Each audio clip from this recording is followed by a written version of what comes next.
On July the 8th, The Guardian featured an open letter titled "The NATO alliance should not invite Ukraine to become a member." It claimed that by admitting Ukraine into the alliance, it would reduce the security of other NATO allies at a considerable risk to all. In this episode, we argue the opposite, that Ukraine's NATO membership will be an asset for global security and can put an end to Russia's aggressive wars. You're listening to the Explaining Ukraine podcast. Explaining Ukraine is a podcast by UkraineWorld, a multilingual media about Ukraine. The guest of this episode is Andreas Umland, senior expert at the Ukrainian Institute for the Future in Kyiv, research fellow at the Swedish Institute for International Affairs in Stockholm. This conversation is hosted by Daria Synhaievska, analyst and journalist at UkraineWorld. UkraineWorld is brought to you by Internews Ukraine, one of the largest Ukrainian media NGOs. My name is Volodymyr Yermolenko. I am the chief editor of UkraineWorld and president of PEN Ukraine. Before we start, let me remind you that you can support our work at patreon.com/UkraineWorld. We provide exclusive content for our patrons. You can also support our volunteer trips to the front lines at PayPal, ukraine.resisting@gmail.com. You can find these links in the description of this episode. So, let's start.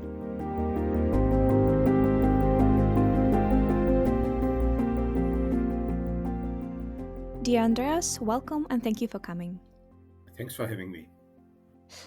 So on July 8th, The Guardian featured open letter under the title "The NATO alliance should not invite Ukraine to become a member" that claimed that admitting Ukraine would reduce the security of the NATO allies at considerable risk at all. And this episode is devoted to uncovering this battle of narration, because you, as a signer of another open letter of supporters of Ukraine joining NATO, this letter begins with that on July 8th, on the eve of NATO's 75th anniversary summit, we remember that Russian criminals barraged Ukraine's largest children's hospital, destroying, among other sections, like cancer center, hematology lab, and other.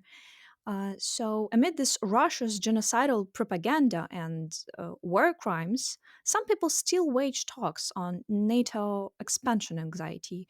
And to your opinion, as a signer of this open letter for Ukraine's membership, why this idea of appeasing is still in the air?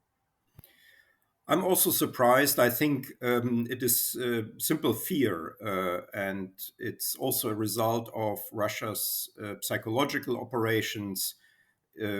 Russia is stoking these fears, and in Germany, I see that very clearly. So there's in Germany, and I guess in other West European countries as well, little sympathy left for Putin, and even for Russia. The sympathy has gone down and has been now replaced by fear as a main hindrance for help for Ukraine concerning NATO accession, or also the delivery of long-range weaponry like the Taurus cruise missiles.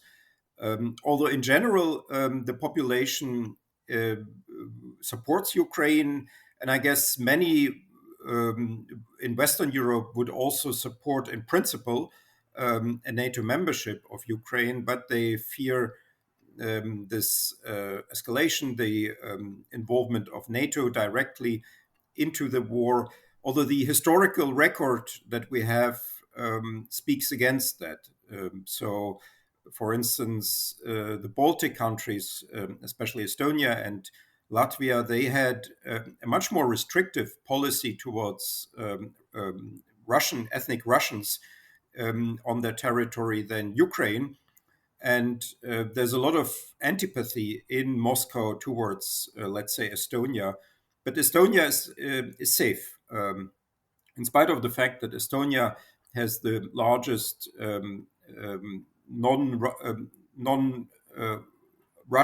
Russian city on its territory, meaning that the city of Narva is not on the territory of the Russian Federation, but is the largest city outside Russia with a majority ethnic Russian population.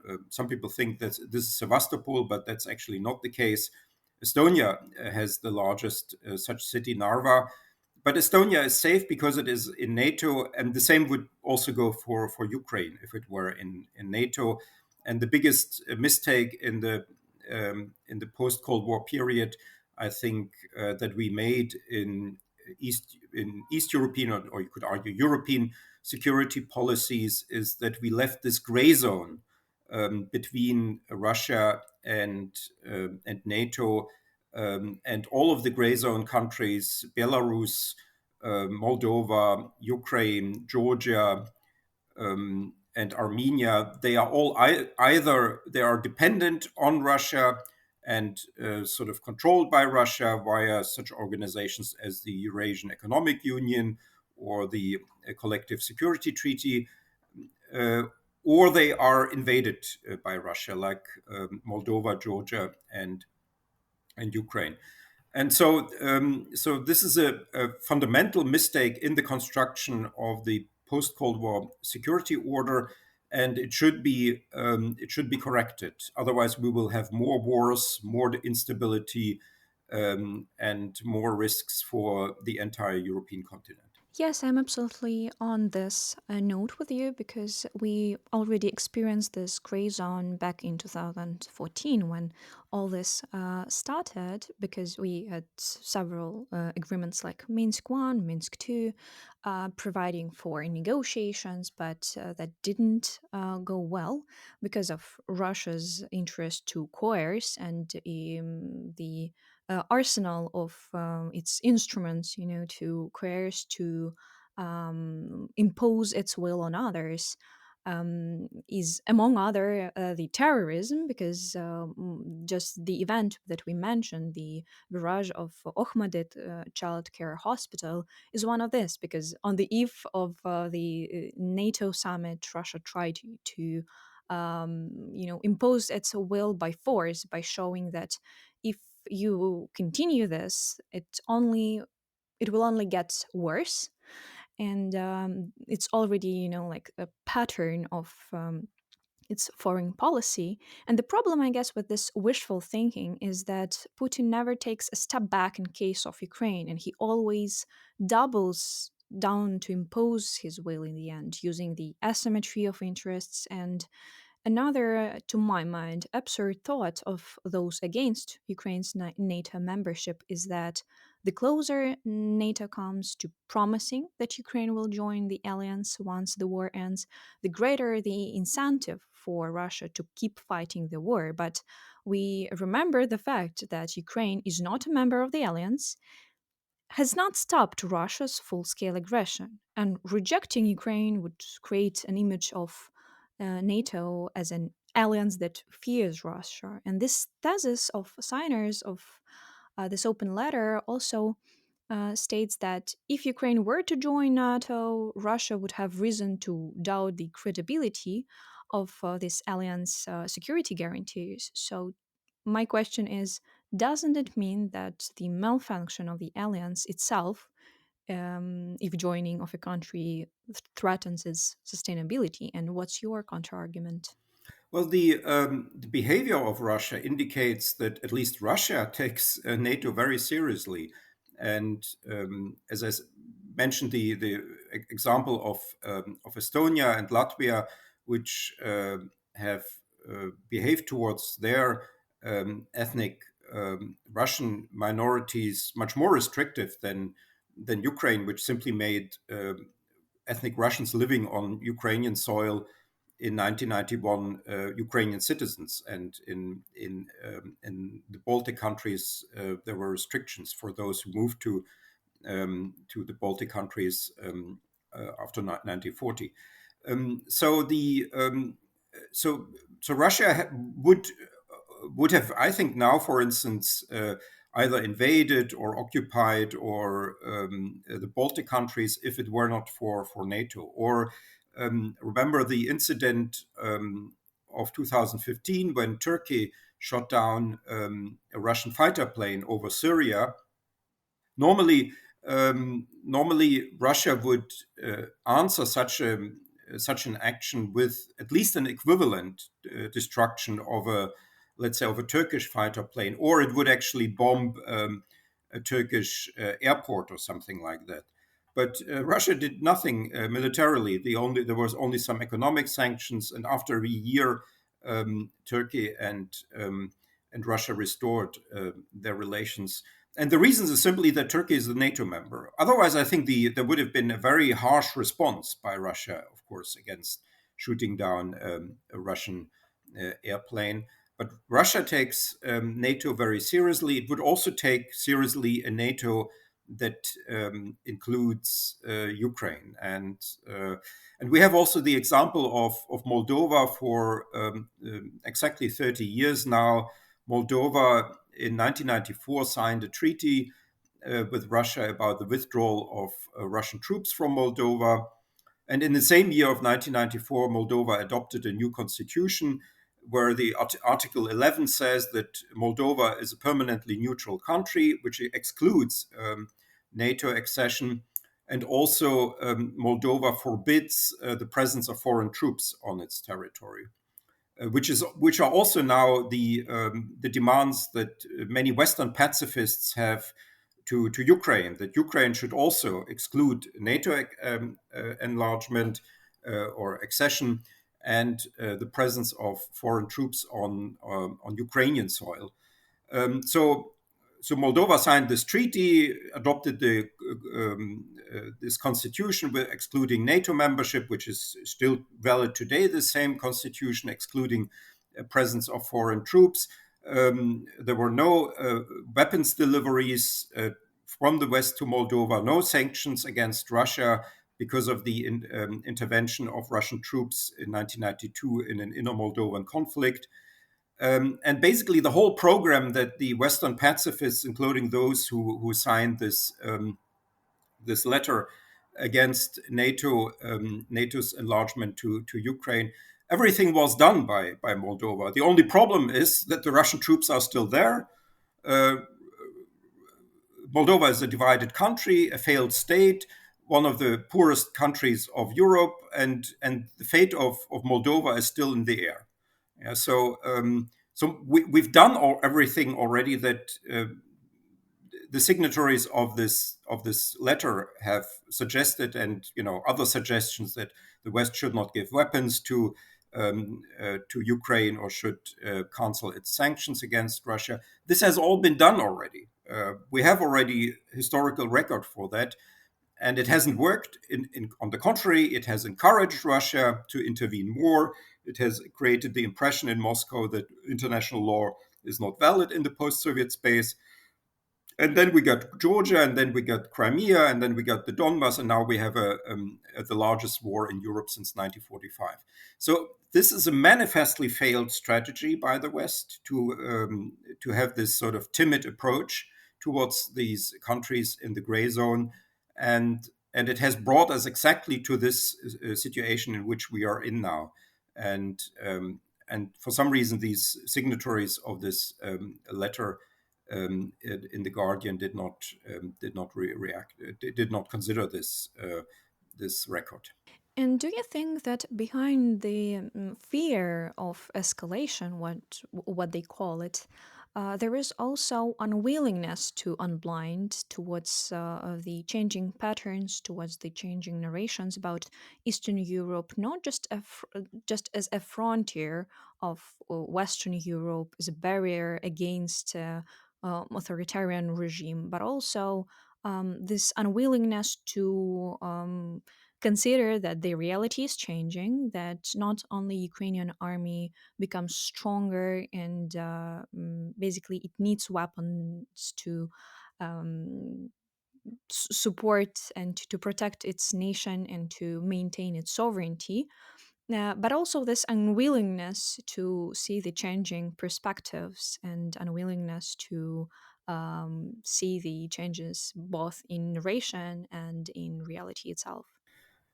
Yes, I think that I see that more vividly in Germany because I'm in Germany very often, and there is this sort of hangover, or there is this kind of really, desire to go back to the good old times. Yeah, and there is this idea that if we only, are less supportive of Ukraine, then somehow things will become as good as they were. Well, and first of all, they were not as good as many people imagined. So we had already the events in Moldova and Georgia, the first Chechen war, the second Chechen war with the large human rights violations, and many other actions of Russia even before 2014. And then and we actually with this in this old so to say situation in this old world, we created actually the problems we are dealing with now. So this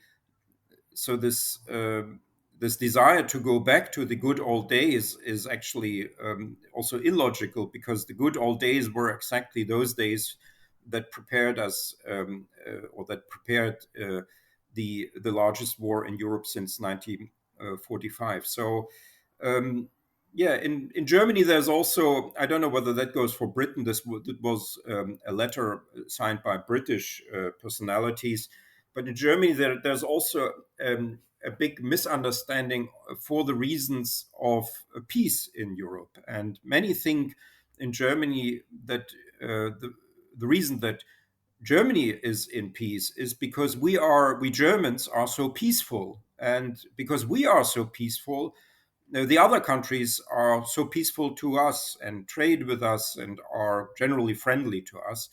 And people simply don't acknowledge that the reason for our peacefulness is that we are surrounded by friends, that we are under the American nuclear protection umbrella, that we are members of NATO and of the European Union, and that our peace is very conditional on all of these institutional conditions and has very little to do with our peacefulness and with our pacifism. That may be a different story in Britain, but in Germany, I think that is the main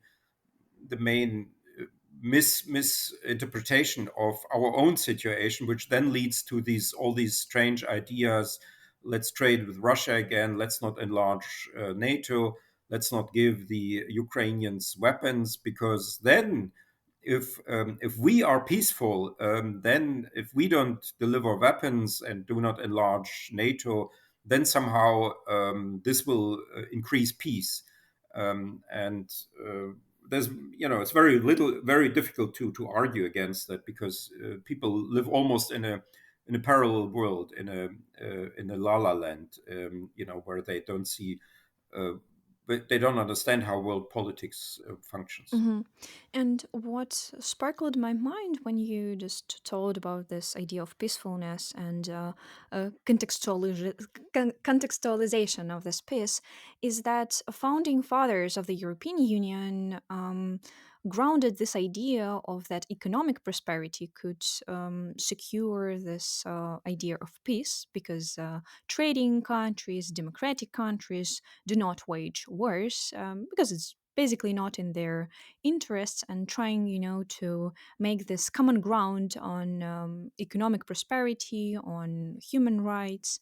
And what I'm thinking of is that this idea of trading with Russia back in 2014 was somehow the approbation of this idea after the aggression unleashed, whether it would work after the criminal started its job. And unfortunately, that didn't work.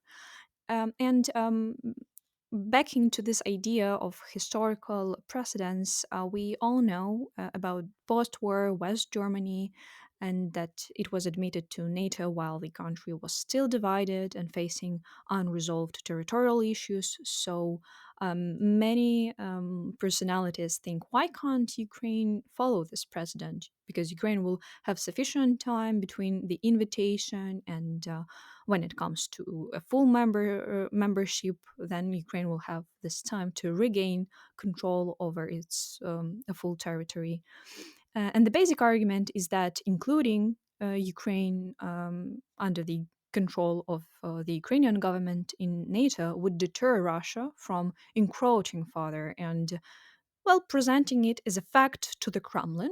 But we understand the complexities behind this process, because East and West Germany had demarcated borders agreed on by the victors of World War II, and there was no doubt about this physical territory under NATO's protection. But clearly, Ukraine won't change NATO membership for claims on its territory. So I wanted to ask you, is the historic case viable as a transitional provision for Ukraine? Or what's your perspective on Ukraine's future in NATO? Well, we've now discussed about the arguments for and against um, NATO membership of Ukraine, and I'm clearly for Ukrainian membership. And as soon as possible and as much as possible. Nevertheless, I think, and I've argued that before also in the public in Ukraine, that unfortunately Ukraine should rather proceed from the fact that it will not get into NATO soon, and it will not also apparently get something like a membership action plan or an explicit invitation with a time schedule or something like that.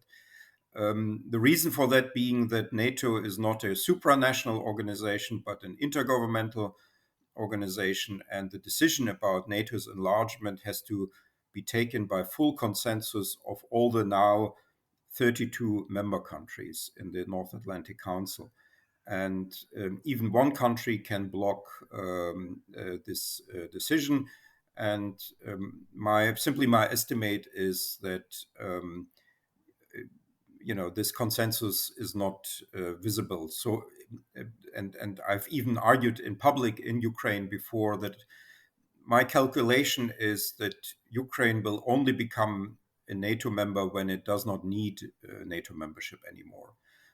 I mean, that is the sad conclusion, which is very, counterintuitive because, I mean, now Ukraine needs NATO membership, and it would really make a difference. But I'm afraid that the logic of this process is such that it will only get the NATO membership when it does not need it anymore. And I think, for instance, the enlargement of NATO to the Baltic countries was based on a misunderstanding, which may have been even increased by the Baltic diplomats and Baltic politicians themselves, that Russia is not any longer a threat. If the West Europeans would have known in the 1990s how Russia would develop, they would have probably been against an enlargement of NATO into the space of the former Soviet Union, into the Baltic region.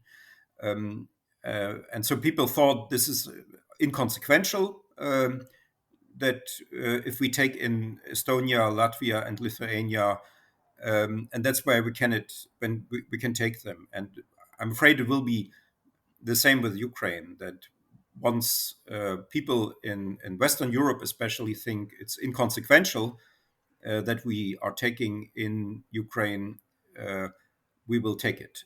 So that now I'm not speaking as a citizen and as a political thinker or political, as a political person. I'm now speaking as a political analyst. And the analysis is unfortunately very bad, that for Ukraine, that it will not actually enter when it needs NATO, when it needs NATO.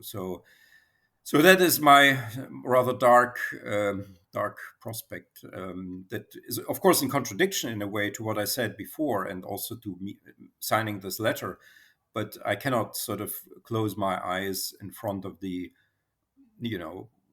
what is happening in the real world. And we just had it illustrated with this very strange 2-year delay in Sweden's entry into NATO, that even a country as Sweden would have these strange problems with Turkey and with Hungary to enter NATO, although the entry of Sweden into NATO is very inconsequential, it's actually an improvement for NATO, a big improvement for NATO. NATO benefits a lot of it, and all countries of NATO benefit a lot from the Swedish accession, and there's no risk attached to it. But nevertheless, even Sweden had these problems of entering, and so for Ukraine, I'm afraid this road is currently closed. Oh, well, your estimation sounds extremely sober and evidence-based. Although Ukraine has already undermined Moscow's great power status without substantially increasing the risk of a direct clash between nuclear powers, and we see the prospects of this invitation that might work as a security guarantee for investors that allow the reconstruction process. And we see the changing narration that Russian revisionism should be sanctioned and should be done more evenly.